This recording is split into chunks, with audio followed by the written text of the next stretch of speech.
सभी लोग उच्चारण करें। हरि ओम।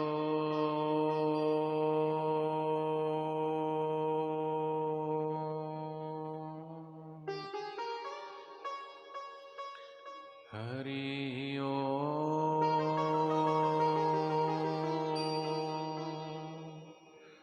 ओम गं गणपते नमः। ओम ऐं श्री सरस्वते नमः। ओम श्री सद्गुरु परमात्मने नमः। गुरुर्ब्रह्मा गुरुर्विष्णुः गुरुर्देवो महेश्वरः। गुरुर्साक्षात् परब्रह्म तस्मै श्री गुरुवे नमः। त्वमेव माता च पिता त्वमेव बन्धु च सखा त्वमेव विद्या च द्रविणं त्वमेव सर्वं मम देवः। हरि ओम।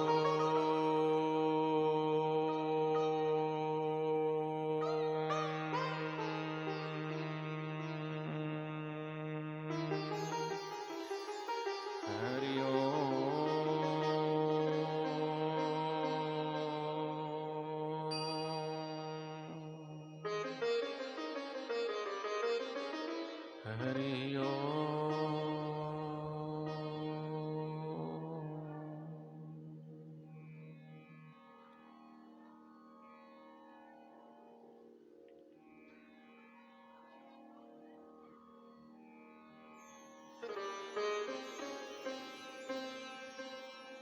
नारायण नारायण नारायण नारायण।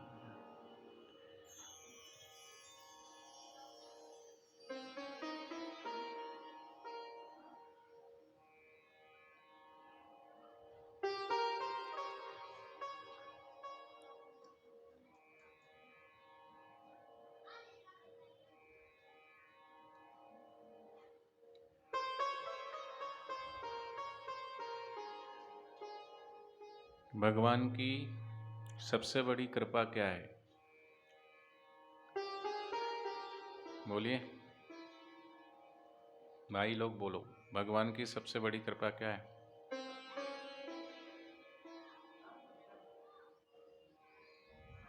कॉपी मत करो, एक ने बोला तो सब वही बोलने लगे हैं। अच्छा, मानव जीवन। आप बताएं, बोलते जाओ जल्दी जल्दी। हैं?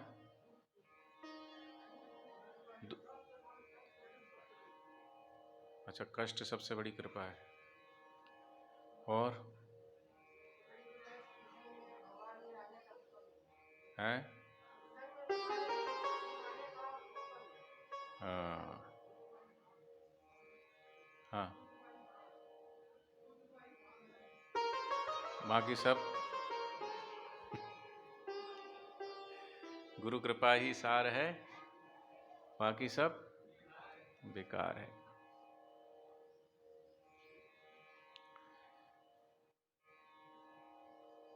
तो भगवान की सबसे बड़ी कृपा यही है। कोई कहता है मनुष्य जीवन दिया, लेकिन मनुष्य जीवन तो कितनों को मिला हुआ है। कृपा तो है, लेकिन अति कृपा नहीं है। कृपा है, मनुष्य जीवन मिला, लेकिन मनुष्य जीवन की कीमत समझ में कब आती है? दुर्लभ क्या है? मानव काया। दुर्लभो मानुष्यो देह देहिनाम क्षणभंगुरः। तो किसी ने कहा मानव देह मिलना दुर्लभ है। मानव देह मिल जाना भगवान की कृपा है। लेकिन ये कृपा तो है पर अति कृपा नहीं है। दुर्लभ है मनुष्य जीवन, फिर भी मिल गया, लेकिन मनुष्य जीवन की कदर ही नहीं है। मनुष्य जीवन पाकर के जो करना चाहिए वो नहीं करते, बाकी सब करते हैं।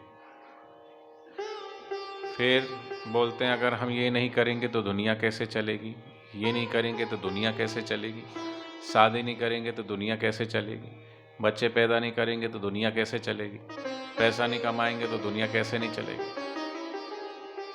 तो भगवान ने कब कहा है कि तुम पैसा मत कमाओ, तुम शादी मत करो, तुम बच्चे पैदा मत करो, तुम धन मत कमाओ? ऐसा भगवान ने कहाँ कहा है? और दुनिया चलाने वाले तुम हमें क्या? तुम्हारे बच्चे पैदा कर देने से दुनिया चल जाती है? तुमने बोझा ही बढ़ाया, कोई बोझा घटाया नहीं है।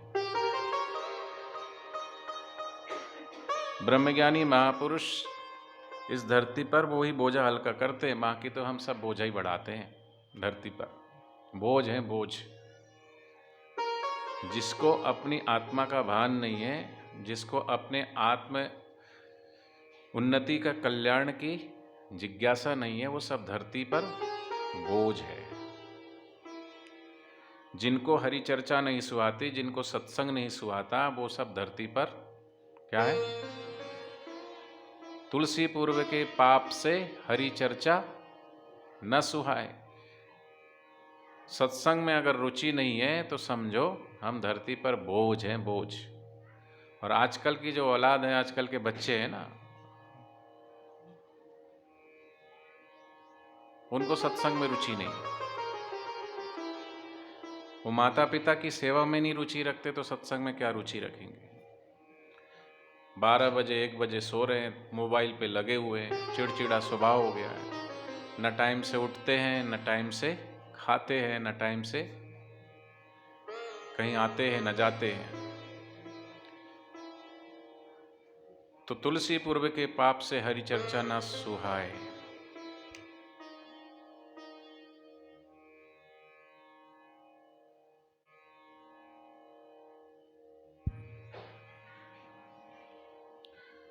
तो कहाँ तो दुर्लभ मनुष्य जीवन मिला है जिसको पाने के लिए, जिसको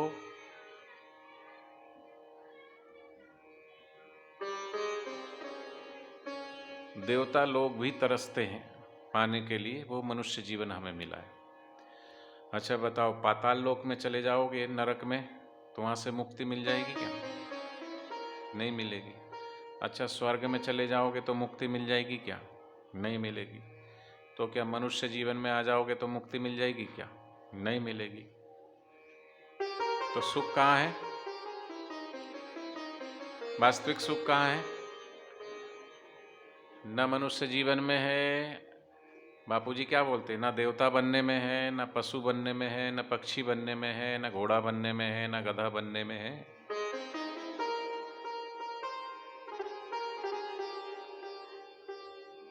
वास्तव में मनुष्य जीवन की सार्थकता तभी है, और मनुष्य जीवन तभी सार्थक है जब जीवन में सत्संग हो, सद्गुरु की कृपा हो और मुक्ति की अभिलाषा हो। और जिसको मुक्ति की अभिलाषा है, जैसे हम ये सोच करके जीते कि अभी बच्चा सोचता है मैं बहुत छोटा हूँ, अभी तो मैं बहुत बड़ा होऊंगा, जवान होऊंगा, फिर शादी करूंगा, विवाह करूंगा, बुढ़ापा आने में तो बहुत देर है, मुझे बहुत जीना है, कर लेंगे भगवान का भजन। हैं? भगवान के भजन के लिए अभी इतनी जल्दी क्या है? सत्संग में जाने की इतनी जल्दी क्या है? अच्छा कई बच्चे आते हैं ना, वो माँ बाप के साथ आते जरूर है, लेकिन वो कहीं पार्क में खेलते रहते हैं या इधर उधर घूमते रहते हैं। वो सोचते हैं हमारी दादी है, हमारी नानी है, हमारे मम्मी है, हमारे पापा हैं, वो बैठे सत्संग में, क्योंकि अब उनकी उम्र हो गई है वो ध्यान भजन करें, उनकी जल्दी जाने की उम्र आ गई है, उनको अब गए कब गए, इसलिए वो भजन करें, ध्यान करें, सत्संग करें। हमारे तो अभी खेलने कूदने के दिन हैं। लेकिन सत्संग के लिए बचपन, जवानी, बुढ़ापा ये महत्व नहीं रखता। सत्संग तो माँ के गर्भ में भी सुना जा सकता है। सत्संग किसी भी उम्र में सुना जा सकता है। सत्संग जो है और ज्ञान की पाने की भी कोई उम्र नहीं होती। ऐसा नहीं सोचना कि बुढ़ापे में ज्ञान की प्राप्ति होगी। ध्रुव कौन से वृद्धावस्था को प्राप्त थे? ध्रुव को कितनी छोटी सी उम्र में भगवान की प्राप्ति हुई। प्रहलाद को कितनी सी छोटी सी उम्र में भगवान की प्राप्ति हुई। मीरा को कितनी सी उम्र में भगवान की प्राप्ति हुई। शबरी को कितनी जल्दी भगवान की प्राप्ति हुई। लेकिन हम सब और सब प्राप्त करना चाहते हैं, अच्छी नौकरी प्राप्त करना चाहते हैं, अच्छी कोठी प्राप्त करना चाहते हैं, अच्छी गाड़ी प्राप्त करना चाहते हैं, अच्छी कोठी बंगला हैं, शादी विवाह सब प्राप्त करना चाहते हैं, लेकिन बस मुक्ति नहीं चाहते। अच्छा, कई लोगों को बोलते हैं मुक्ति चाहिए, बोले ना ना मुक्ति थोड़ी चाहिए, अभी तो हमें बहुत जीना है। मतलब वो सोचते हैं कि मरने का नाम मुक्ति है। मरने से मुक्ति नहीं मिलती, मरने के बाद तो ये शरीर छोड़ के फिर दूसरा शरीर धारण करना होता है। जैसे बचपन से लेके अब तक कितने वस्त्र बदल दिए, कोई पता नहीं, गिनती रखे हो? कोई गिनती नहीं है। 1000 बदले हो कि 2000 बदले हो कि 5000 बदले हो, कितने कपड़े पहन करके फाड़ दिए, फेंक दिए। ऐसे ही जन्मों जन्म से कितने कितने कितने शरीर हमने धारण किए, कोई गिनती नहीं है। तो दुर्लभ है मनुष्य जीवन, उससे भी अधिक दुर्लभ है सत्संग, और उससे भी अधिक दुर्लभ है सदगुरु की प्राप्ति, और उससे भी अधिक दुर्लभ है सदगुरु में श्रद्धा विश्वास सदैव रखना। भगवान की मूर्ति खुद ने बना ली और खुद ही आकर के उसके मंदिर के आगे मत्था टेकने लगते हो, लेकिन जीती जागती जिसके अंदर भगवान प्रकट हुए हैं, ऐसे भगवत प्राप्त महापुरुषों में श्रद्धा बनना और श्रद्धा सदैव टिके रहना, क्योंकि श्रद्धा डिगाने वाले लोग पग पग पर मिलते हैं। ये भगवान की माया है, भगवान की माया है जो फंसा दिया हमने। इसलिए तो सहजोबाई ने गाया, राम तजो पे गुरु न विसारू। भगवान को विसार दूंगी, गुरु को नहीं विसारूंगी। क्यों? भगवान को उल्हावना दे दी, जाओ भगवान आपने तो हमें जन्म दिया, जन्म के साथ इतना बड़ा कुटुंब और परिवार दे दिया, मोह ममता में फंसा दिया। लेकिन सदगुरु ने तो उस मोह ममता से हमें बाहर निकाला है। हरि ने कुटुंब जाल ने घेरा, हरि ने कुटुंब जाल ने घेरी, गुरु ने काटी ममता डोरी। जो ममता की डोरी वो सदगुरु ने काटी। तो सदगुरु का मिलना उससे भी अधिक दुर्लभ है। तो दुर्लभो मानुषो देह देही नाम क्षण भंगुर, तत्रापि दुर्लभम मन्ने वैकुंठ प्रिय दर्शनम। तत्रापि अर्थात मनुष्य देह मिलना दुर्लभ है, मिल गई क्षणभंगुर है, लेकिन उससे भी अधिक दुर्लभ है किसी ब्रह्मज्ञानी महापुरुष का मिलना। क्योंकि जो भगवान को अति प्रिय है, भगवान को अति प्रिय क्या है? तुम्हारे 56 भोग प्रिय है, तुम्हारी कोठी बंगला, तुम्हारा मकान, तुम्हारा दुकान, तुम्हारे बाल बच्चे, या तुम प्रिय हो? नहीं, भगवान को प्रिय है संतजन जो सदैव उसका भजन में लीन रहते हैं। उधो मोहे संत सदा अति, बोलो प्यारे, जोर से बोलो, उधो मोहे संत सदा अति। मैं संतन के पीछे पीछे जाऊं, जहां जहां संत सिधारे, चरणन रजनिज अंग लगाऊं। ठीक है, ऐसे भगवान को संत प्रिय है। और फिर भगवान कहते हैं कि मुझ तक आना है तो पहले गुरु के पास ही जाना पड़ेगा, क्योंकि गुरु ही मेरा प्रतिनिधित्व करते हैं, अर्थात गुरु रूप में ही मैं आता हूँ। अभी सूर्य उदय हुआ है, चंद्रमा नहीं दिख रहा है, लेकिन रात को जब चंद्रमा दिखेगा तो चंद्रमा की जो प्रकाश है, रोशनी है, वो चंद्रमा की नहीं है, वो सूर्य की ही रोशनी चंद्रमा पे टकरा के हम तक पहुंचती। लेकिन अभी सूर्य को आप देखो ना थोड़ी देर तो आंखें चकियाचौंध हो जाएगी। सूर्य को आप लगातार नहीं देख पाओगे, अंधे भी हो सकते हो। उसके प्रकाश को आप नहीं झेल सकते, तीखा है, जलाने वाला है, तपाने वाला है। लेकिन चंद्रमा की किरणों को लगातार आप कई देर तक टक टक लगा के देख सकते हो, आंखों की रोशनी भी बढ़ती है, चंद्रमा पे त्राटक कर सकते हो। चंद्रमा की किरणें शीतलता प्रदान करती है, तपाती नहीं है। ऐसी भगवान का जो प्रकाश है ना, वो प्रकाश इतना तेजोमय है कि उस प्रकाश में अगर भगवान प्रकट भी हो जाए तो आप उस भगवान के प्रकाश को आप सहन नहीं कर सकते, क्योंकि आपके पास ऐसी दृष्टि है ही नहीं कि उस प्रकाश को आपकी आंखें झेल सके। इस बाहर के प्रकाश को आपकी आंखें झेल सकते, लेकिन परम प्रकाश, परमपिता परमेश्वर का जो तेज है, उस तेज को हमारी आंखें नहीं झेल सकती। उसके लिए तीसरी आंख है दिव्य दृष्टि, वो जागृत होना जरूरी है। तो दिव्य दृष्टि कैसे आती है? ऐसे नहीं कि भाई चाकू लो, यहाँ से चीरा लगा दो, यूँ देखो भगवान शिव जी की आँख है, हमारी भी यही है, कुछ नहीं मिलेगा। दिव्य दृष्टि अर्थात ज्ञान का नेत्र। और ज्ञान का नेत्र कैसे प्राप्त होता है? सदगुरु की करुणा कृपा से। सदगुरु की जब करुणा, सदगुरु की जब कृपा होती है, तब समझ में आता है कि परमात्मा जिसको हम मानते हैं मूर्ति में, आकार में, वो सिर्फ उतनी आकार में नहीं है। परमात्मा निराकार भी है और साकार भी है। तो निराकार किस प्रकार है?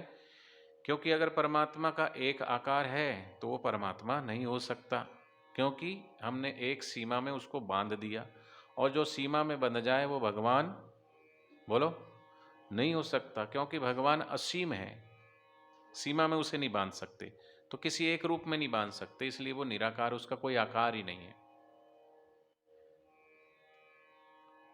और निराकार इसलिए बोलते हैं उसके कोई आकार नहीं, और साकार इसलिए बोलते हैं कि जितने भी आकार दिख रहे हैं वो सब भगवान के ही आकार हैं।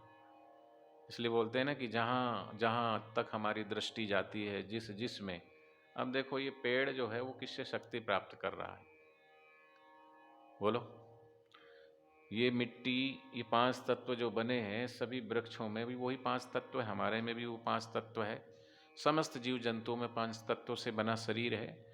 और ये पंच तत्व किसके हैं? प्रकृति के हैं। और प्रकृति किसके अधीन है? परमात्मा के। तो बनाने वाला कौन है? सृष्टि को सृष्टा। सृष्टा कौन है? परमात्मा। और सृष्टि जिसने परमात्मा ने जिस सृष्टि को बनाया, वो परमात्मा सृष्टि से भिन्न नहीं है, लेकिन वो दिखता नहीं है। दिखता है। एक राजा ने अपने मंत्रियों से प्रश्न किया, कहा कि मैं 3 प्रश्न पूछता हूं। पहला प्रश्न ये, भगवान सर्वत्र कैसे है? दूसरा प्रश्न, भगवान हमारे अच्छे या बुरे कार्यों को कैसे देखता है? और तीसरा प्रश्न, भगवान सर्वशक्तिमान कैसे है? तो सबने कुछ कुछ उत्तर दिया। एक समझदार मंत्री था, सत्संगी रहा होगा। जो सत्संगी होता है उसके अंदर समझ होती है। जितनी समझ आप सब में है, वो निगुरे व्यक्ति में उतनी समझ नहीं हो सकती, क्योंकि आपने गुरुदेव का सत्संग सुना है, दीक्षा का महत्व पता है। सत्संग सुनते सुनते हमारा अज्ञान मिटता है और पता चलता कि वास्तव में हम हैं कौन। बहुत सारी भ्रांतियां सत्संग से मिट जाती है। तो इसलिए सत्संगी जो होता है, कहते हैं उसका विवेक जग जाता है। सार क्या है, असार क्या है, आखिर ये कब तक, परिवार ये कब तक, जहाँ रह रहे हो वो कब तक, जहाँ रह रहे हो निकलना पड़ेगा, नहीं चाहने पर भी चलना पड़ेगा, जिसे खो के फिर हाथ मलना पड़ेगा, वहाँ मन फंसाना महामूर्खता है। सब विवेक जग जाता है। जो विचारवान, सत्संग से विचार आते हैं, सत्संग से विवेक जगता है, सत्संग से संसार के प्रति वैराग्य जगता है और परमात्मा में अनुराग होता है, उसी का नाम सत्संग है। तो ये निगुरे व्यक्ति के जीवन में थोड़ी ना ये सब है, समझ है। तो वो सत्संगी मंत्री था। सत्संगी मंत्री ने कहा कि अब इतने जल्दी थोड़ी ना जवाब दे दूंगा राजा साहब, दूंगा, कल तक जवाब दूंगा, आप इंतजार कीजिए। तो घर गया, भोजन वोजन करके बैठा था। आराम से बैठे बैठे आंख बंद करके ध्यानस्थ था, चिंतन कर रहा था। जो आदमी सत्संगी होता है, जिसके जीवन में महापुरुषों का संग होता है, वो कभी चिंता नहीं करता। और जो चिंता करता है वो सदगुरु के सत्संग का आदर नहीं करता। इसलिए बापूजी बोलते हैं, निगुरे करते, कहते फिकर करते बाबरे, जिक्र करते साधु। उठ फरीदा फिकर कर जिक्र, उठ फरीदा जिक्र कर, फिकर करेगा आप। तो संसारिक व्यक्ति फिकर करता है, बेटे का क्या होगा, बेटी का क्या होगा, दुकान का क्या होगा, मकान का क्या होगा। हम कर्म करें, कार्य करें पूरी लगन से, मेहनत से, पूरे दिमाग से, लेकिन छोड़ दें भगवान के ऊपर। लेकिन अपन खुद अपनी अकल होशियारी लगाना चाहते हैं, चतुर बनना चाहते हैं।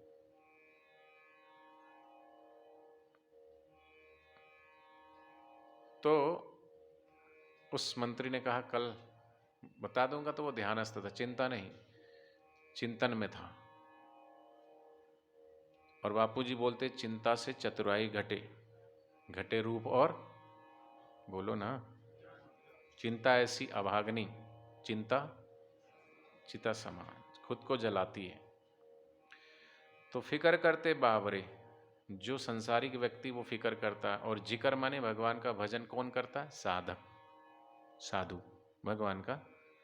और जो भगवान का भजन करता है फिर उसकी फिक्र हम नहीं करते, वो भगवान सदगुरु करते हैं।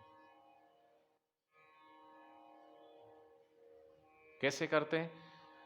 अब कितने कितने अनुभव बापू जी किस किस रूप में आकर के कैसे कैसे अनुभव करा देते हैं। रोज कहीं कहीं जगह जाते हैं, कई कई अनुभव लोगों के सुनने को मिलते हैं।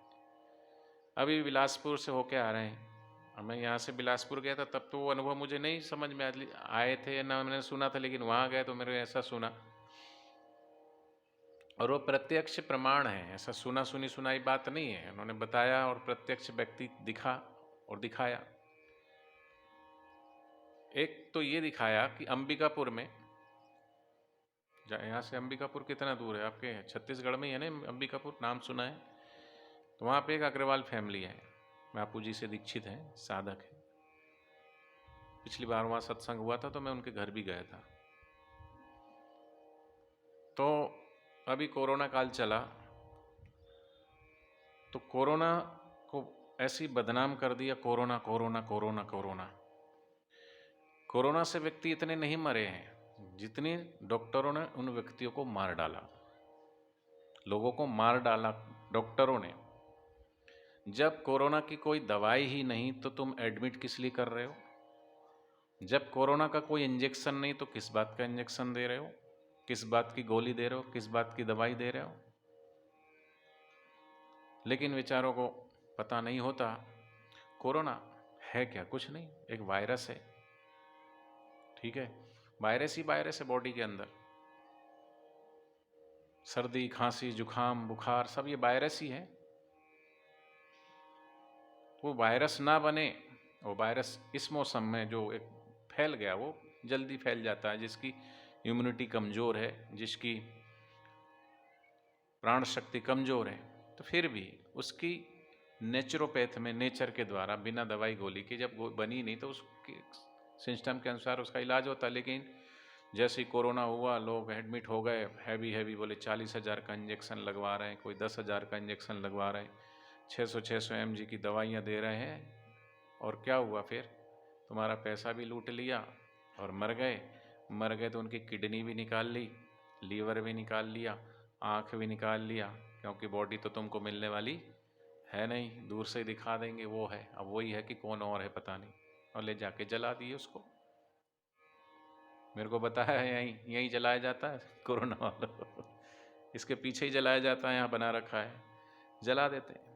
तो ऐसे ही उन भाइयों को डॉक्टरों ने कहा तुम्हें कोरोना हो गया है, फीवर जो है वो 104 प्लस है, और डॉक्टर ने 600 mg 600 mg की दवाइयाँ लिख लिख करके दे दी।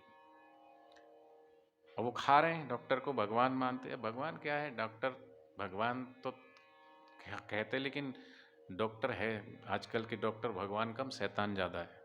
कोई कोई होगा भगवान, भगवान की भाई जान बचाता है, लेकिन प्रोफेशन बन गया कैसे लूटें, लोगों की जेबें कैसी खाली करें। पहले वैद्य होते थे, आपकी नब्ज देख करके बता देते थे, आपको ये बात पित्त कफ के आधार पर गुड़ा भाग करके बता देते थे, आपको क्या तकलीफ क्या बीमारी है तो बता देते थे, नहीं तो होने वाली तो भी बता देते थे। और आजकल के डॉक्टरों के पास जाओ, हाँ जी क्या हो रहा है आपको बताइए, अरे हम ही बताएंगे तो तुम्हारे पास हम आए काहे के लिए? पेट में दर्द हो रहा है, अच्छा पेट में दर्द हो रहा है, बताइए कब से हो रहा है, वो भी हम बताएंगे। अच्छा क्या खाया था, वो भी हम बताएंगे। वैद्य बता देता है तुमने 4 दिन पहले समोसा खाया था, जलेबी खाई थी, मैदे की चीज़ें खाई थी, ये वैद्य बता देगा, डॉक्टर नहीं बताएगा। जब उसको समझ में नहीं आएगा तो बोले यहाँ वो लगाएगा स्टेथोस्कोप, सांस लो छोड़ो, लो छोड़ो, पीछे मुड़ जाओ, पीछे लगाएगा, दाएं लगाएगा, पेट दिखाओ, यहाँ दबाएगा, यहाँ दबाएगा, ठीक है ये दवाई लिख देते, 4 दिन खाओ, नहीं आता हम तो फिर आओ, फिर फीस देना, फिर मैं तुमको टेस्ट लिखूँगा, अल्ट्रासाउंड करवाऊँगा, ये करवाऊँगा, वो करवाऊँगा, मशीन बताएगी। फिर जो मशीन बताएगी, फिर मैं जो पढ़ा हूँ रट्टा मार के जो मैं आया हूँ वो गोली दवाई लिख दूँगा। बापू जी बोलते हैं चेतन का इलाज जड़ क्या करेगी? जड़ मशीन चेतन पुरुष महापुरुष का इलाज क्या करेगी? हम सब चेतन है, मशीन जड़ है। तो ऐसे ही उनको 600 mg की गोली लिख दी, 104 प्लस बुखार आ गया। रात को बेचारे तप रहे हैं। तो उनकी बेटी को स्वप्न आया, कहा कि तू यहाँ बेटा सो रही है, तेरे पिताजी बहुत सीरियस है, बीमार है, जा और जा कर के और वो अतुल से मिलो, अतुल से संपर्क करो। अब ना वो बहन अतुल को जानती, अतुल है कौन, ना उसके पिताजी जानते। लेकिन सच में वो गई तो उसके पिताजी बस ऐसे गर्दन ऐसी झुकी हुई है और मुंह भी लार बह रहा है और शरीर बिल्कुल तप रहा है, बिल्कुल कमजोर हो गए। तो उन्होंने दूसरे दिन सुबह रायपुर संपर्क किया। रायपुर से पूछा कि ऐसे ऐसे बापू जी स्वप्न में आए। अब कहने को आए, स्वप्न में कहा है, तो अब ये स्वप्न की बात लगती है कि अतुल से मिलो, तुम्हारे पिताजी बीमार, ये स्वप्न लगता है? ये तो हकीकत लग रही। हकीकत है कि स्वप्न है? ये स्वप्न में संकेत दे रहे हैं, लेकिन बात तो हकीकत की हो रही है। आया था रायपुर में कोई ऐसा फोन अंबिकापुर से, रायपुर वालों को पता होगा, आश्रम वालों को, तो उन्होंने वहाँ से पूछा कि अतुल कौन है? तो उन्होंने कहा है होम्योपैथिक के डॉक्टर हैं, सूरत में रहते हैं, तो उनका नंबर दो। तो नंबर लिया, तो उनको फ़ोन किया कि हमारे पिताजी को ऐसे ऐसे डॉक्टर ने कोरोना बोला हुआ। तो वो जल्दी में, तो उन्होंने कहा अच्छा ठीक है, यूट्यूब पर देख लेना आप, हमने वीडियो डाली हुई है और उसके अनुरूप आप अपना खान पान रहन सहन करो, प्रिकॉशन लो, वैसा आप ठीक हो जाओगे। ठीक है, अभी टाइम नहीं। उन्होंने कहा सुनिए तो सही, आप बापूजी ने बोला है आपका नाम। तो वो एकदम बापूजी का नाम आ गया, तो फिर क्या है? हाँ तो बताइए, मैं तो 2 मिनट में आपको कॉल करता हूँ। फिर उन्होंने कॉल किया, पूछा, तो उन्होंने कहा भाई बापूजी ने आपका नाम लिया है और ऐसे ऐसे हमको स्वप्न आया था, हमारे पिताजी बीमार है और इतनी इतनी mg की गोलियां दे रहे थे। उन्होंने कहा एक तो आप ये सारी अंग्रेजी दवाई तुरंत बंद कर दो। बोले 104 बुखार है, बोले कोई बात नहीं।